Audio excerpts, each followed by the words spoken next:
Nós saudamos a todos com a paz do Senhor Jesus. Estamos no programa A História do Cristianismo. Nos episódios passados, falamos sobre os avivamentos e também no último mesmo falamos da história do cristianismo na atualidade. Dessa forma, durante vários episódios, descrevemos a história da igreja. Está conosco hoje aqui o pastor Gilson Souza. Paz do Senhor, pastor Gilson. A paz do Senhor, pastor Antônio Carlos, a paz do Senhor, nossos ouvintes. Que vai falar conosco, vai dissertar. Nós falamos da história, agora ele vai falar a respeito do profético. Fazendo uma lembrança aqui aos participantes da história, quando falamos da história da igreja, é a história tal como aconteceu. Vou pedir para colocar o primeiro quadro na tela para nós falarmos de forma mais viva. Então, temos aqui do ano 30 até o ano 590, vamos olhar só a data e a primeira coluna depois dela, não é? Então, 390, do ano 30 a 590, a igreja antiga, a igreja primitiva. Aliás, a igreja primitiva e a igreja que sucedeu a igreja primitiva. Do ano 590 a 1517, a igreja medieval, após a queda do Império Romano. De 1517 a 1648, a Reforma Protestante. 1648 até hoje, a Igreja Moderna e Contemporânea, a Igreja da Atualidade. Aqueles que desejarem poderão depois dar uma pausa no vídeo, quando estiverem assistindo, e olhar a outra coluna que detalha cada período desse, com alguns detalhes que poderão ser interessantes. Agora nós vamos ouvir o pastor Gilson. Evidentemente que isso que está aqui é tal como aconteceu na história. Pode ser que no profético a divisão não seja exatamente a mesma, mas o pastor Gilson vai falar muito bem a respeito disso a partir de agora. Pastor Gilson, pode falar da história profética da igreja? Amém, muito bem, isso é maravilhoso, né? Porque, na verdade, a gente sabe que toda a história, ela se desenrola em função do profético, né? Já vemos isso nos estudos feitos, inclusive, pelo livro de Daniel, né? A maneira como o Senhor mostrou a Daniel profeticamente, tudo na história ocorreu de acordo com o que Deus tinha mostrado profeticamente. E, aliás, diga-se de passagem, para nós, na obra do Senhor, a coisa mais importante na história é se cumprir nela o profético. Quando se cumpre o profético, para nós é a nossa grande satisfação, a nossa alegria de saber que Deus está no controle da história, né? E, na verdade, toda a história da igreja, ela foi realmente profetizada já desde o tempo do profeta Isaías. No capítulo 11, verso 2, por exemplo, o Senhor revelou ao profeta Isaías a maneira como o Espírito Santo iria atuar, né, ou operar na vida da igreja ao longo de toda a existência dela. Quando nós pegamos, por exemplo, o capítulo 11, versículo 2, né, ele fala ali das 7 operações do Espírito Santo, né? O Espírito do Senhor, o Espírito de sabedoria, o Espírito de discernimento, né, ou de inteligência ou discernimento, também o Espírito de conselho, o Espírito de fortaleza, depois o Espírito de conhecimento ou revelação e, por último, o Espírito de temor. Então já foi profetizado o que iria acontecer na igreja pelo profeta Isaías.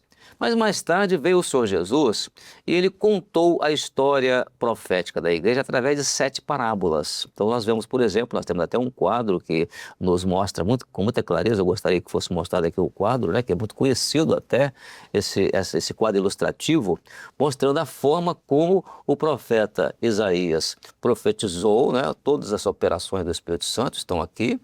E lá, nas 7 parábolas, o Senhor Jesus falou profeticamente sobre o que iria acontecer na história da igreja. E essa história nós podemos ver, por exemplo, a maneira como Jesus contou nas 7 parábolas, como queria iniciar a igreja, as transformações que existiriam dentro da igreja e a forma como a igreja iria passar por alguns momentos de obscuridade e assim até ela retomar uma posição que no final preparo para uma grande colheita, né, através da parábola da rede, os peixes colhidos. Então, tudo dentro de um projeto profético.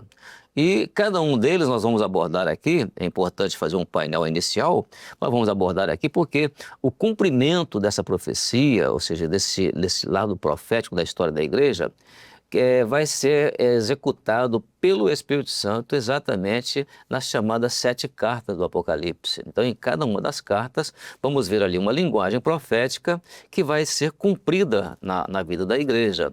Como, por exemplo, no quadro histórico que foi mostrado, nós tivemos aquele primeiro período da igreja primitiva. O que foi, na verdade, a igreja primitiva? Foi a igreja lá do seu início, que foi dividida, inclusive, ali no aspecto histórico, conforme foi mostrado, aquela igreja que era dos dias dos apóstolos, né?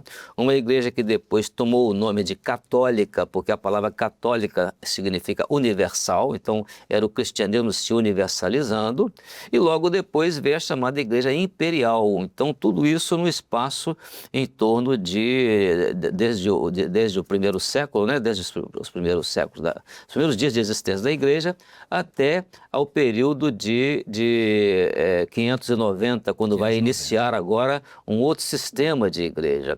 Mas isso historicamente, como já foi muito bem colocado aqui, isso mostra determinadas etapas históricas da igreja, mas isso já estava profetizado.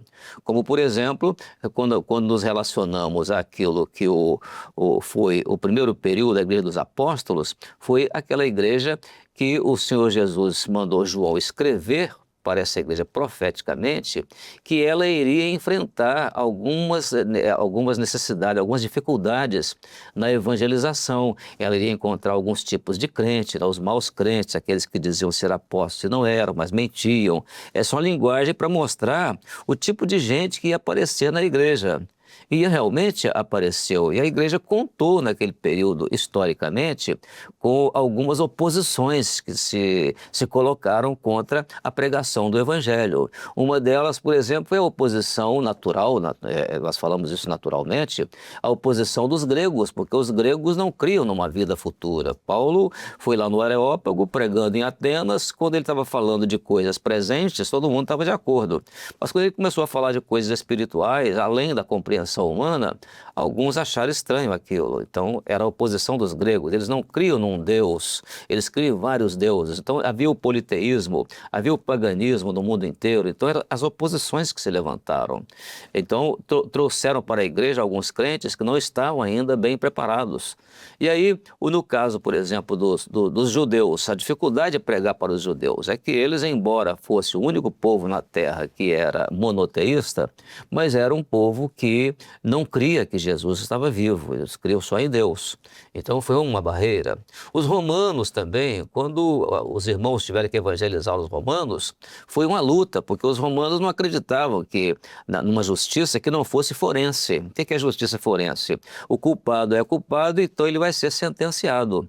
Já na justiça de Jesus, como Paulo escreve na carta aos Romanos, é diferente. O culpado, não, ele é o culpado, tá certo, mas ele reconheceu a sua culpa, confessou a sua culpa ao inocente, que é Jesus, a culpa dele foi perdoada e ele agora é justificado pela fé.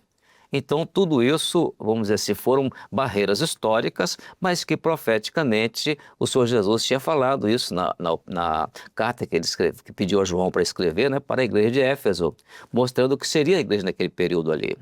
Mas veio depois um momento em que a igreja começou a existir no meio da igreja, aqueles que começaram a transformar, isso historicamente, transformar o cristianismo numa filosofia.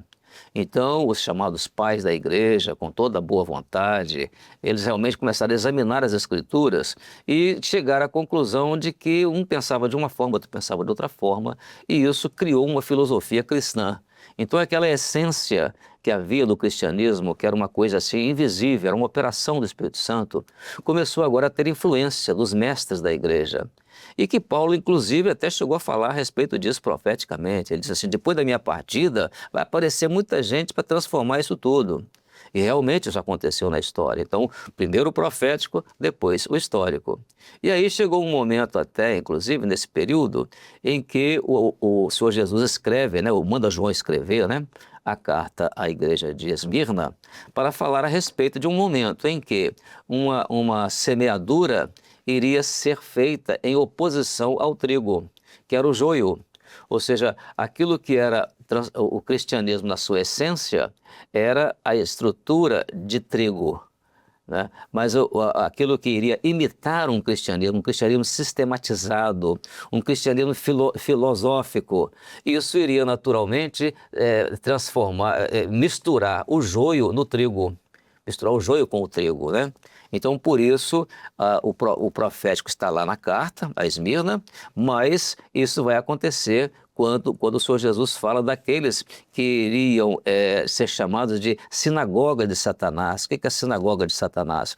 Era uma forma de repensar o ensino da doutrina dos apóstolos, mas de uma forma filosófica, de uma forma racional, né? Uma forma racional. Aí o cristianismo se tornou uma filosofia. Então esse aspecto é muito importante a gente observar como que a história realmente se deu, mas diante da profecia.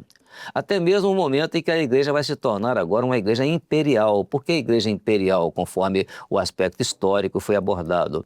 Porque agora vai acontecer na igreja um momento em que o Senhor Jesus fala sobre ele, que é o momento em que se escreve a carta do Apocalipse à igreja de Pérgamo. E ali em Pérgamo vai ocorrer exatamente um cumprimento de uma profecia que o próprio Senhor Jesus tinha falado quando ele profetizou falando sobre a parábola do grão de mostarda. Porque Jesus estava falando que haveria um momento em que a igreja ela iria, além de ser um grupo de pessoas compostas de uma agremiação de pessoas, uma religião, ainda que universal, mas racional, filosófica. Então essa igreja ela iria deixar de ser uma concentração interna ou interior de vida, que é uma semente, é um grão de mostarda, e alguém, ao pegar desse grão de mostarda e lançar no campo dele, iria naturalmente transformar isso numa grande estrutura religiosa, ou seja, uma grande árvore. Então Jesus profetizou sobre isso. Isso literalmente aconteceu. Porque chegou um momento em que na história, por exemplo, os imperadores que passaram um período de mais de 200 anos perseguindo os cristãos, 10 ondas de perseguição se levantaram contra os cristãos na história. Jesus havia até falado sobre isso, terás 10 dias de tribulação, mas tem bom ânimo, né? Ele diz assim, ser fiel até a morte, porque eu dar-te-ei a coroa da vida. Mas então a igreja passa por esse período, mas esse período cessa. E ao cessar, entra então agora um novo sistema para a igreja, ou seja, a igreja ela vai passar agora por uma mistura, ela vai misturar, ela vai ter uma mistura que é chamada de casamento, ou seja, um casamento, uma união. Essa união, ela veio para enfraquecer a fé. Ela tornou sim essa união ocorrida ali pelo decreto pelo Edito de Milão e por Constantino, mais tarde, quando houve o concílio, né, o concílio de Nicéia. Teodósio. De Teodósio, exatamente. Foi ali então que a igreja se tornou realmente uma religião oficial do Estado, mas por outro lado, aquilo enfraqueceu a fé, porque foi o período aqui do grão de mostarda, Jesus profetizou sobre isso, né? A igreja agora, ela teve uma mistura no tempo de Constantino, né? Que começa ali no ano 312, pelo Edito de Milão, e vai até 590, quando vai iniciar agora um outro tipo de igreja, que é uma igreja chamada de igreja mais assim política, uma igreja mais voltada para interesses políticos e religiosos, que já foi um outro período. Mas falando ainda sobre esse momento, né, esse momento ali da história em que ocorre essa cessação de perseguição, a igreja se transforma, ela ela se torna religião oficial do Estado. Isso, na verdade, foi uma união muito infeliz para a fé verdadeira. Por quê? Porque essa união permitiu que uma quantidade imensa de pagãos fossem transformados em cristãos e transformados através de um decreto. Então, o cristão não tinha experiência de novo nascimento. O cristão era feito por batismo. Aliás, dali que surgiu aquele slogan, né, dentro do cristianismo, chamado de "o cristão se faz pelo batismo", né? Então é o slogan. Existe isso até hoje. Só que, na verdade, o verdadeiro cristão, ele não é feito pelo batismo. O cristão é resultado de uma conversão, ou seja, de um novo nascimento. Então, isso vai acontecer naquele período ali da chamada Igreja Imperial. A partir dali, o comando, quer dizer, o trono de Jesus vai ser ocupado. Por isso, na própria carta a Pérgamo, o Senhor Jesus chama a cidade de Pérgamo de trono de Satanás. O que era trono de Satanás? Não é porque ali existia um templo extraordinário lá em Pérgamo ao imperador Trajano, não é porque existia ali um templo que era dedicado a uma deidade grega, né, que era chamada Zeus, né? Não é por isso. Ou também outros templos que existiam ali em Pérgamo. Não, o trono de Satanás era alguém que iria sentar no trono de Jesus, em lugar de Jesus, um homem, e que a partir dali uma sucessão de mandantes universais iriam se assenhorar do poder da igreja. Então, a igreja ela passaria a ser imperial. Quem iria mandar na igreja era o imperador, né? E aí, o que acontece? Nesse momento, então, a estrutura de fé, que era antes semelhante a um grão de mostarda, ela morre. Ela deixa de existir. É natural isso. Quando se lança uma semente na terra, ela morre. Em lugar dela nasce uma árvore, tá certo? Mas Jesus usou essa figura conhecida para falar sobre uma grande estrutura que iria agora surgir, mas apenas paramental, apenas de aparência, apenas de riqueza, de poder político, poder religioso, dali para frente. Então, esse foi esse primeiro período marcado ali na história da igreja, que foi profetizado pelo Senhor Jesus. E é por isso que exatamente o profeta Isaías disse que nesse período iria haver uma ênfase da operação do Espírito Santo.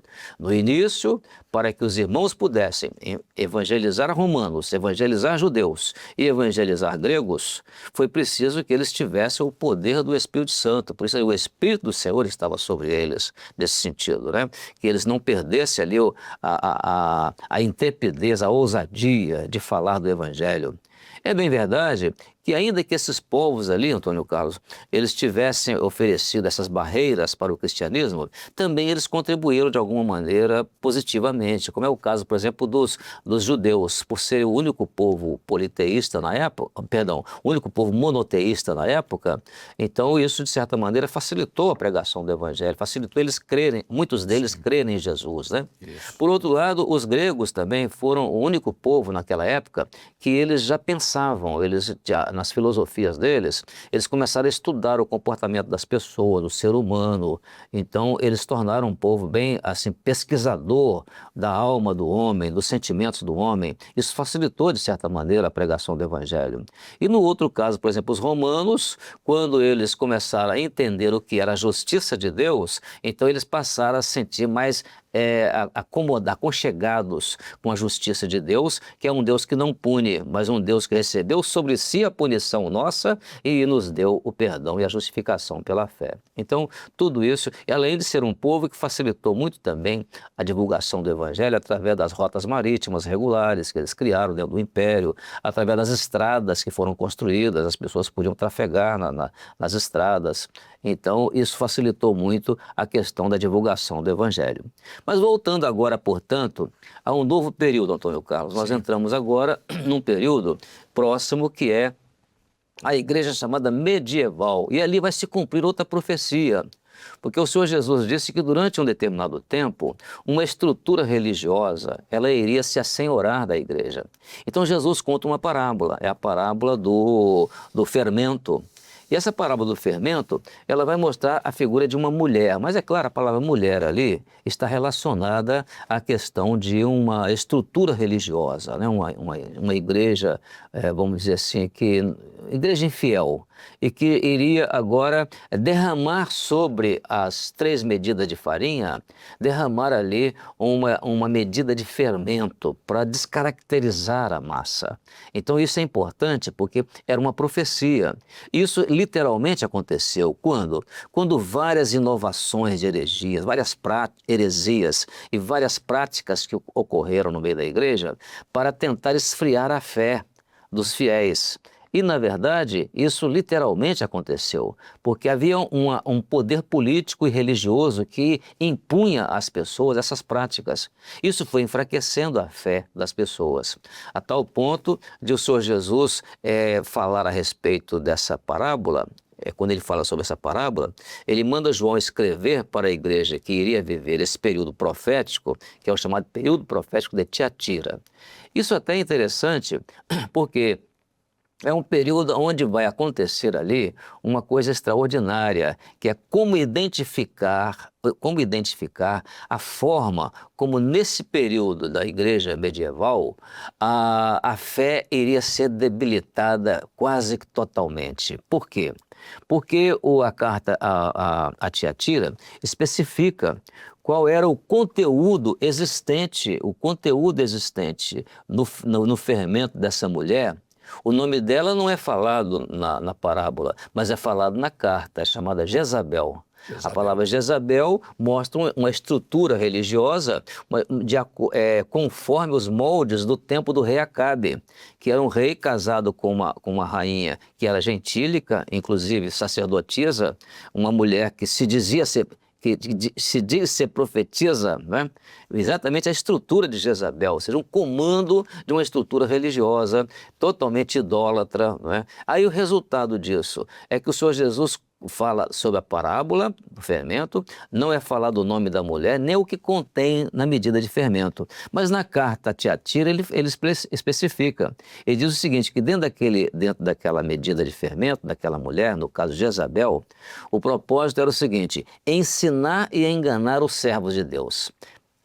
Primeira medida, primeiro conteúdo da medida de fermento. Segundo, era para que eles se prostituíssem. E terceiro, para que eles comessem do sacrifício da idolatria. Então eram 3, para cada medida de farinha havia um conteúdo, né? Um conteúdo nessa medida de fermento. Então isso é importante, por quê? Porque isso literalmente acontecia. Era muito comum nesse período, por exemplo, quer ver na história, quando o imperador ou o mandante universal decretava um feriado para que era um feriado de homenagem a algum deus pagão, aí aqueles cristãos que não tinham experiência nenhuma de novo convertido, que eram cristãos feitos pelo batismo, eles então deixavam a igreja e iam para essas festas. Aí o que a igreja fez? Ela criou os padroeiros cristãos, para que essas pessoas então não fossem atrás dos padroeiros pagãos e aí, portanto, se instituíram os chamados padroeiros cristãos. Isso está na história.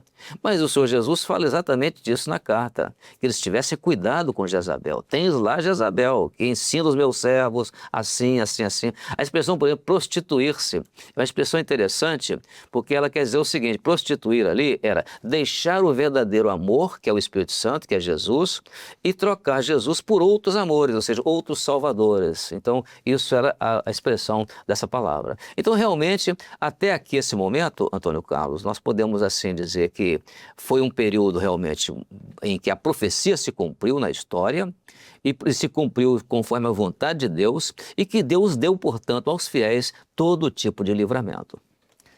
Amém. Nós agradecemos essa contribuição do pastor Gilson. Vamos fazer um intervalo, mas esse intervalo vai durar até o próximo episódio.